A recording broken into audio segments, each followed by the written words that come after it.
Good morning friends, myself A.T. Jadhav sir from super excellence academy. तर विद्यार्थी मित्रांनो, आपल्याला माहितीच आहे की लेक्चर 3 मध्ये आपण स्ट्रक्चर ऑफ फ्लावर विषयी थोडीशी माहिती घेतली होती. त्याच्यानंतर आपला जो मुख्य पॉईंट आहे जे की आपण reproduction in lower and higher plants मधील पुढचा पॉईंट आपल्याला लेक्चर नंबर 4 मध्ये बघायचा आहे. तो पॉईंट आहे TS ऑफ अँथर. तर या ठिकाणी लक्षात ठेवा की सर्वात प्रथम आपल्याला TS of anther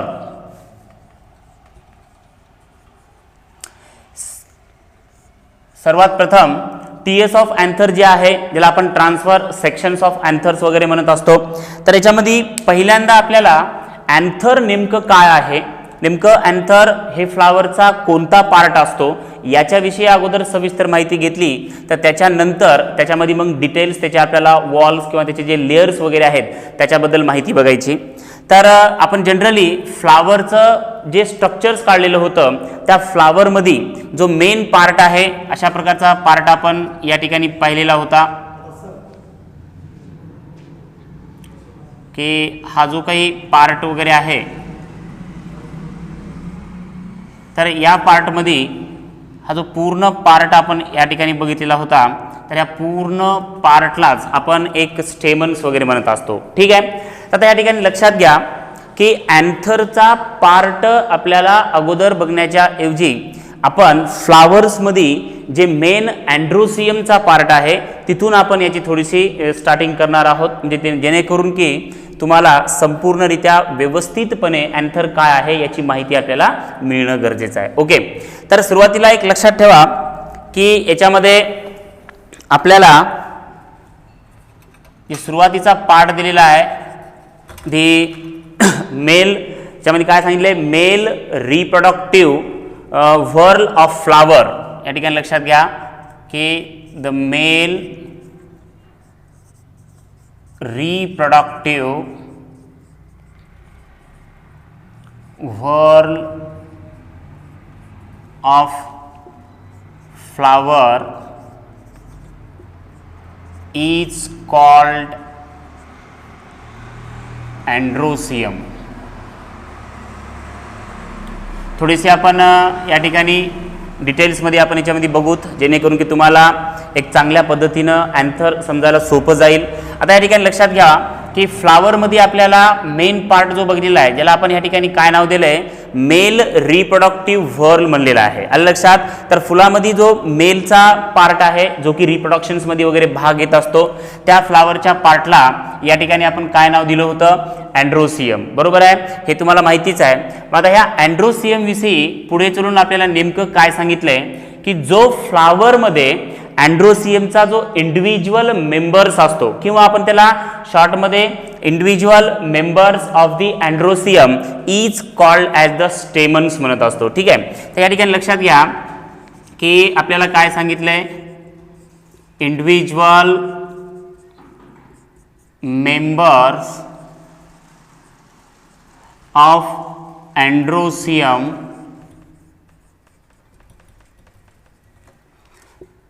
is called stamen. बघा विद्यार्थी मित्रांनो, आपण एक स्टेप बाय स्टेप काय करणार आहोत, अँथरकडे वाटचाल करायला आहोत. आलं लक्षात.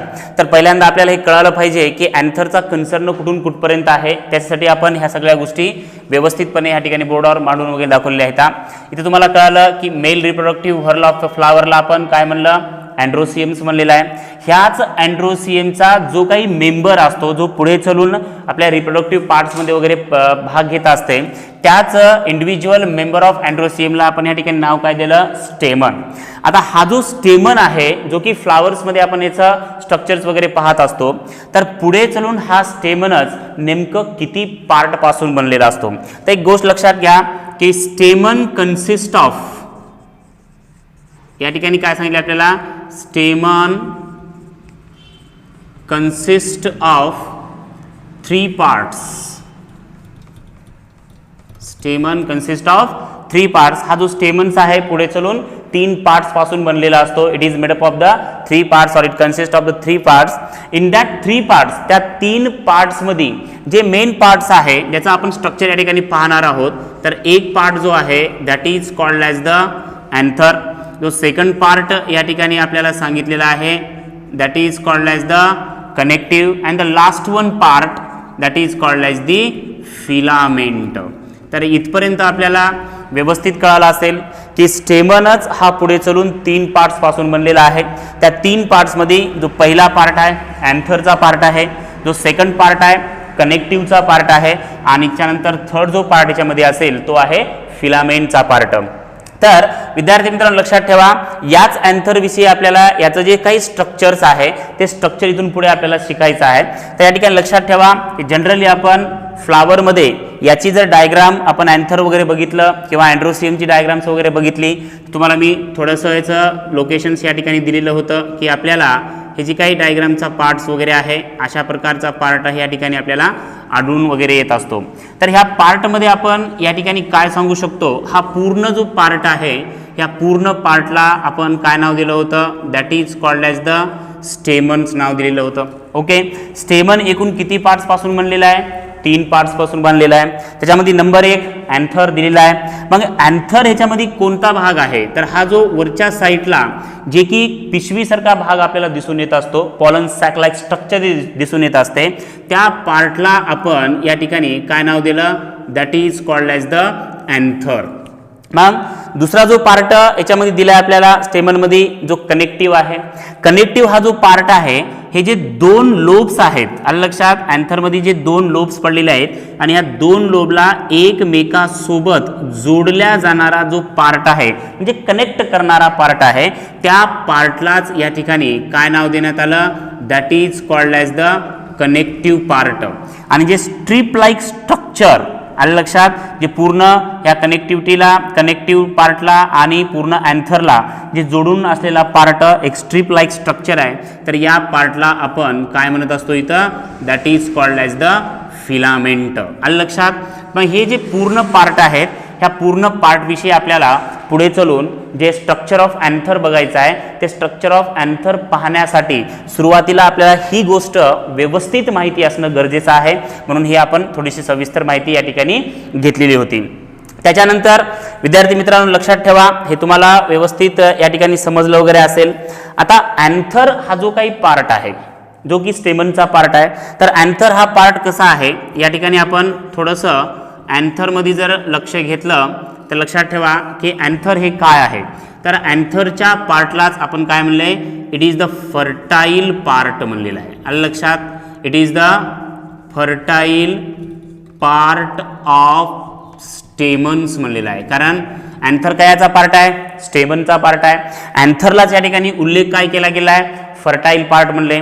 मग ह्याला फर्टाईल आपण का म्हणलं, कारण ते फर्टिलायझेशन प्रोसेसमध्ये भाग घेत असतात, रिप्रोडक्शन प्रोसेसमध्ये भाग घेत असतात, कारण पुढे चलून या अँथरच्या आतमध्ये जे काही पॉलन सॅक्स असतील त्या पॉलन सॅकच्या आतमध्ये जे पॉलन ग्रेन्स असतील त्यांच्यामुळे पॉलिनेशनचा प्रकार होणार आहे, म्हणजेच रिप्रोडक्शन्समध्ये भाग घेत असतील. म्हणून ह्या एकमेव कारणावरून ह्या अँथरलाच या ठिकाणी आपण काय म्हणलेलं आहे की it is the fertile part of the stamens म्हणलेलं आहे. ओके, दुसरी महत्त्वाची गोष्ट अँथरमध्ये आपल्याला अजून काय सांगता येईल की अँथरचा जो पार्ट आहे हा अँथर नेमकं पुढे चलून काय झाला आहे, अँथर इज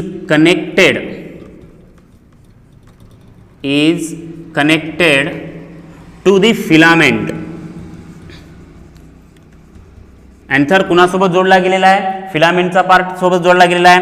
तुम्हाला मी आताच डायग्राम दाखवलेली होती, त्या डायग्रामच्या माध्यमातून जे स्ट्रीप लाईक स्ट्रक्चर्स होतं पूर्ण स्टेमनच्या स्ट्रक्चरमध्ये, तर त्या स्ट्रीप लाईक स्ट्रक्चरलाच आपण फिलामेंट दिलं होतं. पण अँथर आणि फिलामेंट हे एकमेकाला जोडल्या गेलेले आहेत, म्हणून anther is connected to the filament म्हणलेला आहे. बाय कशामुळे जोडलेले आहेत, बाय दी, या ठिकाणी महत्त्वपूर्ण शब्द लक्षात ठेवा, स्टराईल कनेक्टिव्ह हा शब्द वापरलेला आहे. आलं लक्षात, या ठिकाणी लक्षात ठेवा, आपण अँथरला या ठिकाणी फर्टाईल शब्द वापरला होता, तसंच फिलामेंटमध्ये आपण या ठिकाणी काय केलेलं आहे तर स्टराईल हा शब्द वापरलेला आहे. हे फर्टाईल आणि स्टराईल दोन्ही शब्द एकमेकाच्या अपोजिट आहेत, विरुद्ध अर्थी आहेत, कारण फर्टाईल म्हणल्याच्या नंतर फर्टिलायझेशन प्रोसेसमध्ये किंवा रिप्रोडक्शन प्रोसेसमध्ये ते भाग घेत असतात, आणि स्टराईल म्हणल्याच्या नंतर हे अशा प्रकारचा स्टेमनचा पार्ट असतो ज्याचा समावेश रिप्रोडक्शन्समध्ये होत नसते. That's why it is called as the sterile part म्हणलेला आहे. मग अँथर आणि फिलामेंट एकमेकाला जोडण्यासाठी हा स्टराईल पार्ट आहे जो की कनेक्टिव्ह टिश्यूना जोडला गेलेला वगैरे असतो. आलं लक्षात? तर ह्या गोष्टी काही बेसिक आहे त्याच्यामध्ये, हे आपल्याला अगोदर कळणं फार गरजेचं होतं.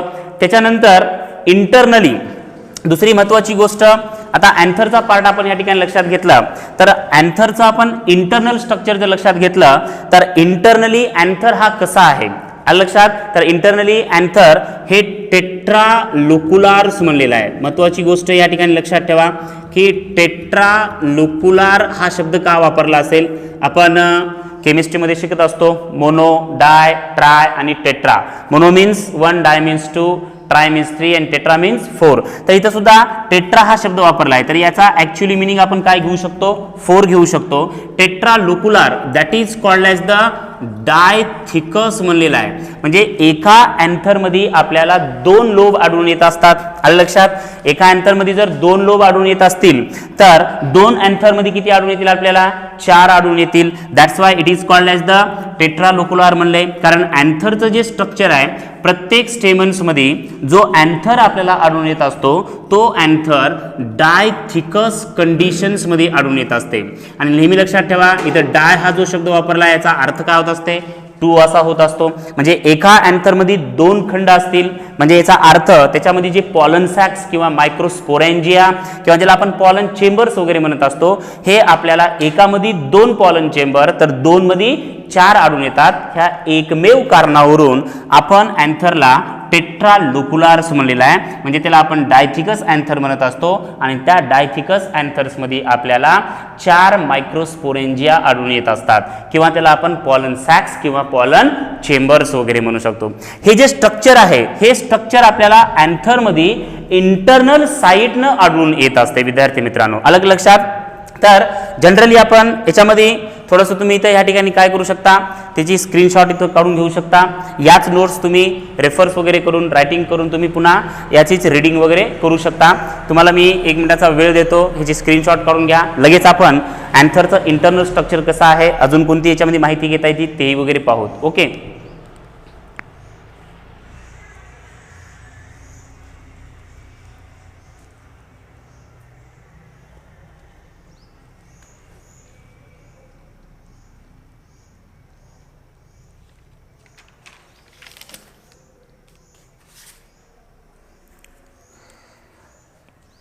ओके गाईज, आपण स्क्रीनशॉट काढून घेतला असेल. याच्यानंतर थोडीशी अजून आपल्याला माहिती बघायची.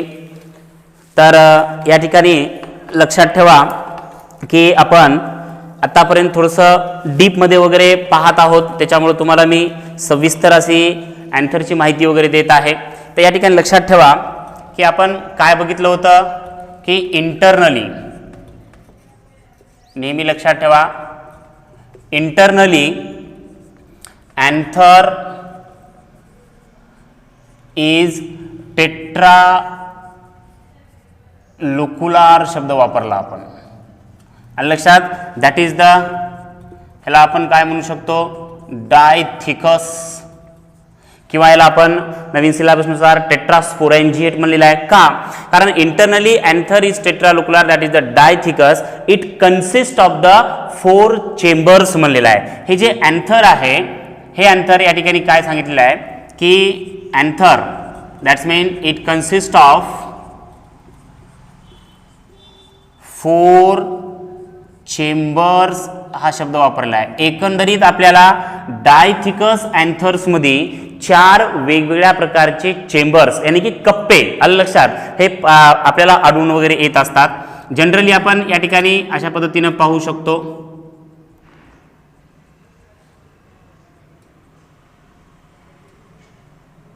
की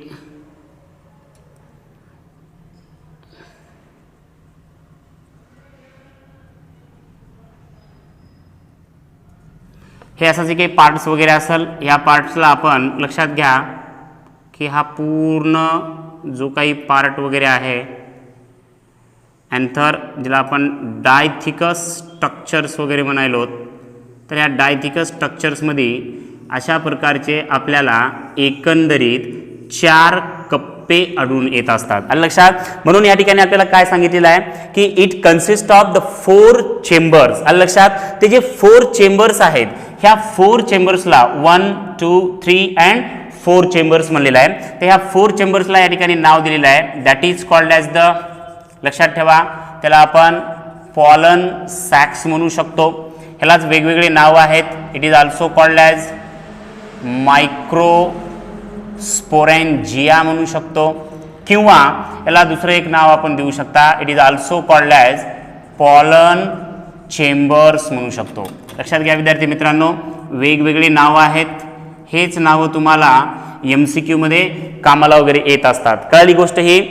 internally anther consist of the how many chambers, 4 chambers. आलं लक्षात. In that 4 chambers and they are called as the pollen sacs म्हणू शकता आपण त्याला, मायक्रोस्पोरेंजिया सुद्धा म्हणू शकतो, किंवा त्याला आपण पॉलन चेंबर्स म्हणू शकतो. मग आता ह्या मायक्रोस्पोरेंजियाचं किंवा पॉलन चेंबरचं किंवा पॉलन सॅक्सचं यांचं महत्त्व काय आहे, तर नेहमी लक्षात ठेवा, ह्या पॉलन सॅक्सच्या आतमध्येच किंवा मायक्रोस्पोरेंजियाच्या आतमध्ये हे पुढे चलून काय होत असते की जे काही पॉलन ग्रेन आहेत, आलं लक्षात.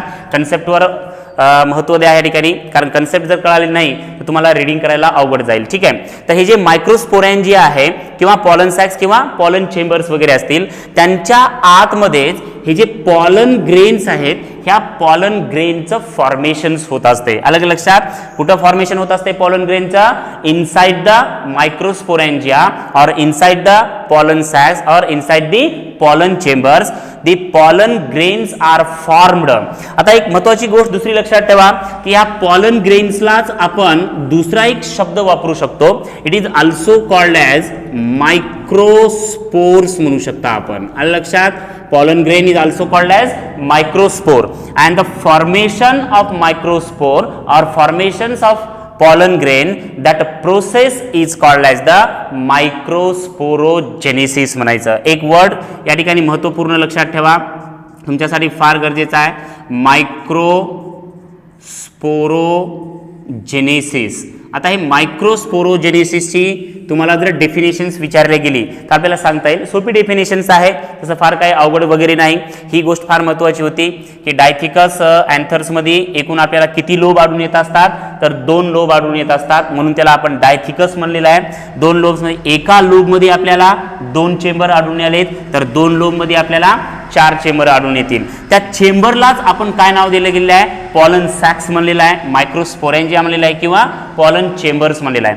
मग आता ह्या मायक्रोस्पोरेंजियाचा मेन रोल काय सांगितला तुम्हाला या ठिकाणी की यांच्या आतमध्येच कशाचं फॉर्मेशन व्हायलंय? पॉलन ग्रेनचं फॉर्मेशन व्हायलंय. म्हणजेच या पॉलन ग्रेनला दुसरं काय नाव दिलं आपण? मायक्रोस्पोर्स नाव दिलं. मग हे मायक्रोस्पोरचं फॉर्मेशन जर ह्या पॉलन चेंबरच्या किंवा पॉलन सॅकच्या आतमध्ये होत असेल, ती जी प्रोसेस आहे that kind of process is called as the microsporogenesis म्हणायचं. या ठिकाणी लक्षात ठेवा की आपल्याला या ठिकाणी काय सांगितलंय? द फॉर्मेशन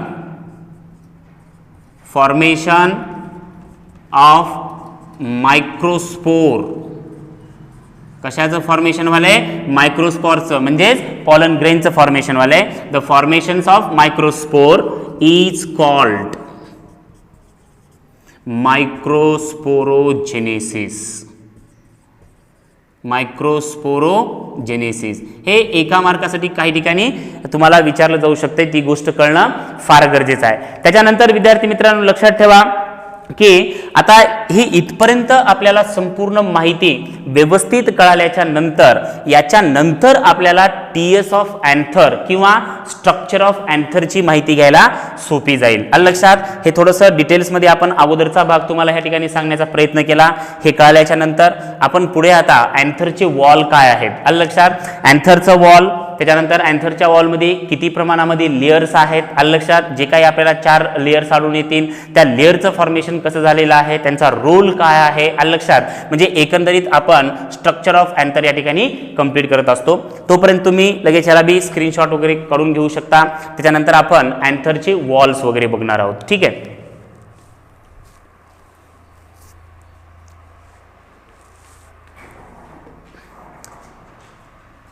तर विद्यार्थी मित्रांनो, त्यानंतर आपण या ठिकाणी काय करणार आहे आपल्याला की अँथरचे वॉल वगैरे बघायचे आहेत. तर एक एक टप्प्यानं स्टेप बाय स्टेप आपण प्रत्येक अँथरचा वॉल्स या ठिकाणी लक्षात घेणार आहोत. पहिल्यांदा आपल्याला कळालं पाहिजे की अँथरचा जो वॉल आहे हा एकंदरीत किती लेअर पासून त्याचं फॉर्मेशन झालेलं आहे. तर या ठिकाणी लक्षात घ्या की आपल्याला काय सांगण्यात आले, वॉल ऑफ अँथर. तर वॉल ऑफ अँथर्स मध्ये या ठिकाणी लक्षात घ्या की the wall of anther is made up of the 4 different layers मध्ये. आलं लक्षात, वेगवेगळ्या 4 लेअर पासून याचं फॉर्मेशन झालेलं आहे. या ठिकाणी तुम्हाला मी काय सांगितलं की अँथरच्या वॉलमध्ये एकंदरीत किती लेयर्स आहेत, तर 4 लेयर्स आपल्याला या ठिकाणी आढळून येत असतात. तर या ठिकाणी याचं स्ट्रक्चर थोडंसं काढण्याचा आपण प्रयत्न वगैरे करू. या ठिकाणी लक्षात ठेवा की जे अँथरचं जे स्ट्रक्चर्स वगैरे आहे हे आपण अशा पद्धतीनं या ठिकाणी त्याला इंडिकेट वगैरे करू शकतो, दाखवू वगैरे शकतो. हा जो काही पार्ट वगैरे आहे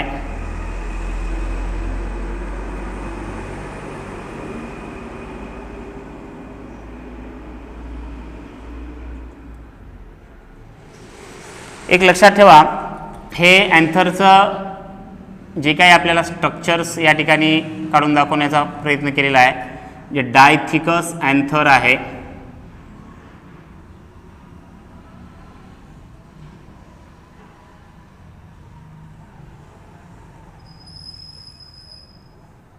तर या डायथिकस अँथरमध्ये आपल्याला या ठिकाणी काय सांगितलेलं आहे की याच्यामध्ये प्रेझेंट असलेले आपल्याला लेयर्स बघायचे आहेत. आलं लक्षात, प्रत्येक लेयर्सचं एक व्यवस्थित आपल्याला माहिती या ठिकाणी मिळणं हे फार गरजेचं आहे. तर या ठिकाणी लक्षात ठेवा की अँथरचा जो वॉल आहे या वॉलमध्ये एकंदरीत आपल्याला माहिती आहे 4 लेयर्स आहेत. त्या 4 लेयर्समध्ये जो पहिला लेयर्स या ठिकाणी आपल्याला सांगण्यात आलेला आहे that is called as the epidermis म्हणलेला आहे. That is called as the epidermis. तर सुरुवात आपण एपिडर्मिस पासून करू, स्टेप बाय स्टेप आपण पुढचे बी लेयर्स वगैरे बघणार आहोत.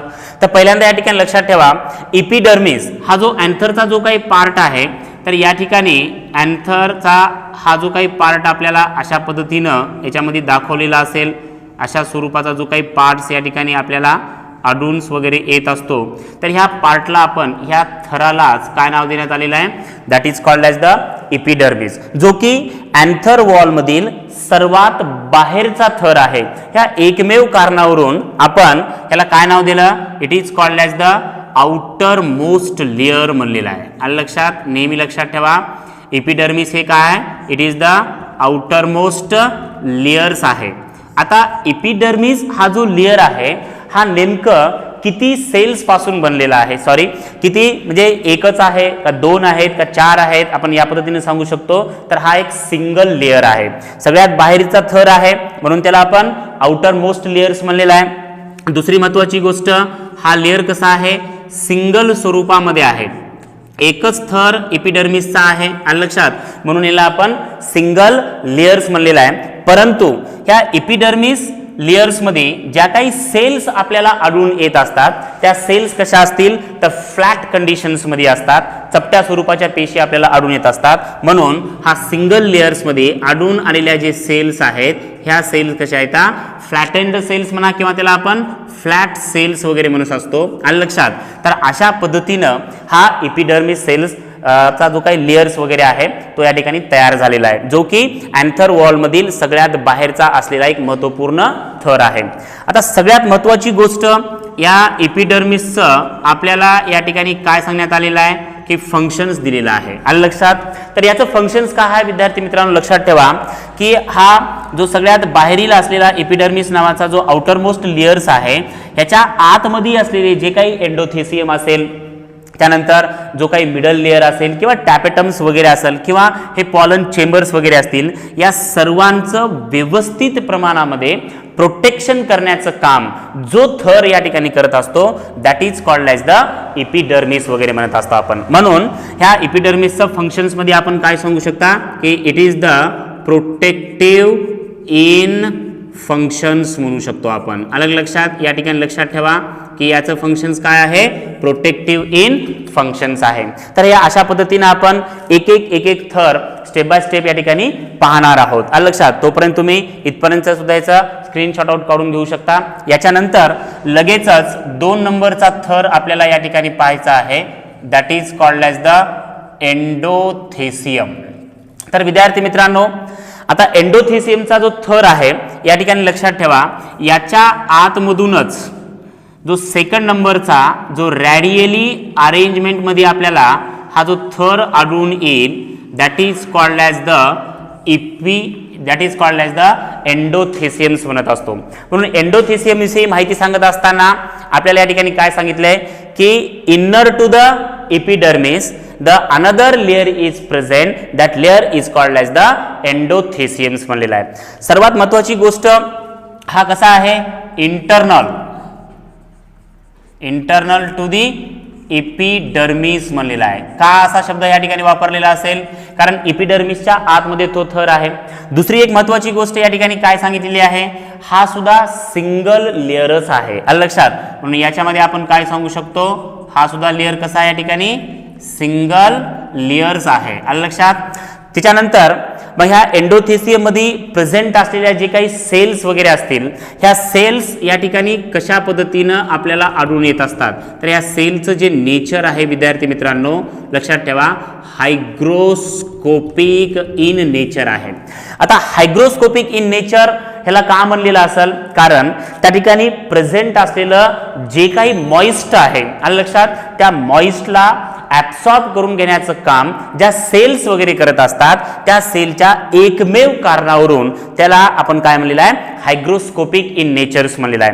आणि हायग्रोस्कोपिक इन नेचर असल्याच्या कारणास्तव ह्या हायग्रोस्कोपिक नेचरच्या जे सेल्स वगैरे आहेत, याच सेल्स पुढे चलून कोणत्या ठिकाणी आपली मदत करत असतात, तर अँथर्समध्ये डेहिसन्स. अलग लक्षात. हे शब्द फार महत्वाचा आहे. डेहिसन्स ऑफ अँथर ॲट मॅच्युरिटी हा सुद्धा शब्द वापरलेला आहे. अलग लक्षात.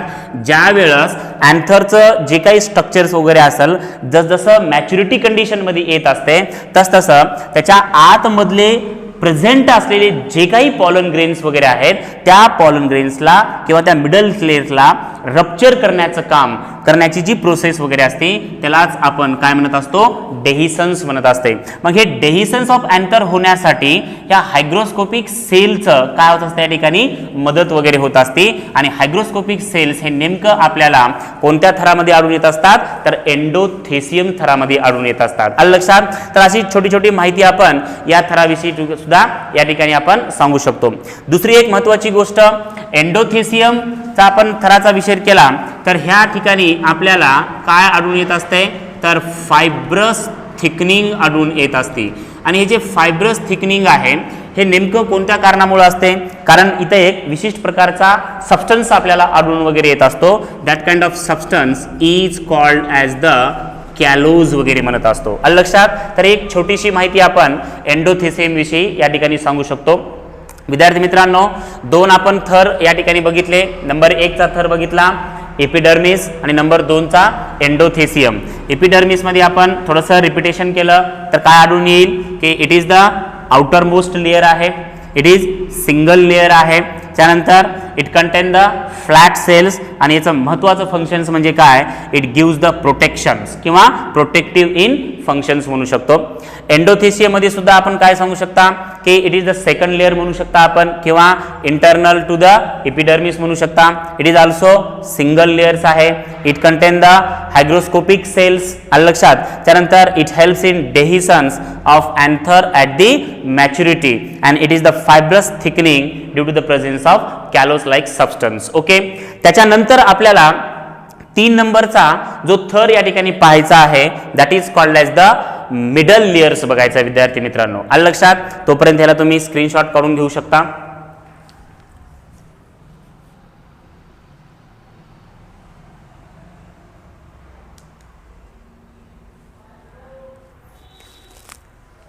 ठीक आहे. ओके. याच्यानंतर आपण नंबर 3 चा या ठिकाणी थर बघूत. थोडंसं शॉर्टमध्ये तुम्हाला मी माहिती देण्याचा या ठिकाणी प्रयत्न वगैरे करायलो. लक्षात ठेवा की 3 नंबरचा जो थर आहे आपल्याला या ठिकाणी बघायचा आहे, that is called as the middle layers म्हणलेला आहे. ओके, आता या ठिकाणी लक्षात ठेवा मिडल लेअरमध्ये आपल्याला नेमकं काय सांगितलंय. तर सर्वात प्रथम या ठिकाणी गोष्ट आपल्याला बघायची, एपिडर्मिस सिंगल लेअर होता, एंडोथिसियम सिंगल लेअर होता. परंतु जर मिडल लेअरचा विचार केला तर मिडल लेयर्समध्ये आपल्याला 1 to 3 लेयर्स आपल्याला या ठिकाणी आढळून येत असतात. आलं लक्षात. महत्त्वाचा मुद्दा या ठिकाणी लक्षात ठेवायचा आहे की मिडल लेयर्समध्ये आपल्याला या ठिकाणी किती लेयर्स आढळून येतील की 1 to 3 लेयर्स अशा पद्धतीनं या ठिकाणी आढळून वगैरे येत असतात. डायग्राम तुम्ही नंतर व्यवस्थित बनवू वगैरे शकता. फक्त इन्फॉर्मेशन्स काय आहे ते व्यवस्थित जाणून घेण्याचा प्रयत्न करा. तर मिडल लेअरमध्ये एकूण किती लेयर्स आहेत, मग मिनिमम 1 असतील, मॅक्झिमम 3 या ठिकाणी आपल्याला सांगितलेले आहेत. दुसरी महत्त्वाची गोष्ट या ठिकाणी जे लेयर्स आहेत हे लेयर्स नेमकं कोणत्या सेल्स पासून तयार झालेले आहेत. तर या ठिकाणी आपल्याला सेलचा उल्लेख केलेला आहे. That kind of cell is called as the parenchyma cell. ठीक आहे, तर आपल्याला यातून समजलं असेल की मिडल लेयर्समध्ये नेमकं काय आहे, तर 1 to 3 लेयर्स असतात. आलं लक्षात. आता विद्यार्थी मित्रांनो एक लक्षात ठेवा, हे जे 1 to 3 लेयर्स आहेत हे 1 to 3 लेयर्सला बनवणारी जी पेशी आहे ती पेशी नेमकं कोणती आहे, पॅरेनकायमा सेल्स आहे. आलं लक्षात. याच्यानंतर दुसरी एक महत्त्वाची गोष्ट आपल्याला या ठिकाणी काय सांगितलेली आहे की जे पॅरेनकायमा सेल्स आहे आता हे पूर्ण it is surrounded by each pollen sacs म्हणलेला आहे.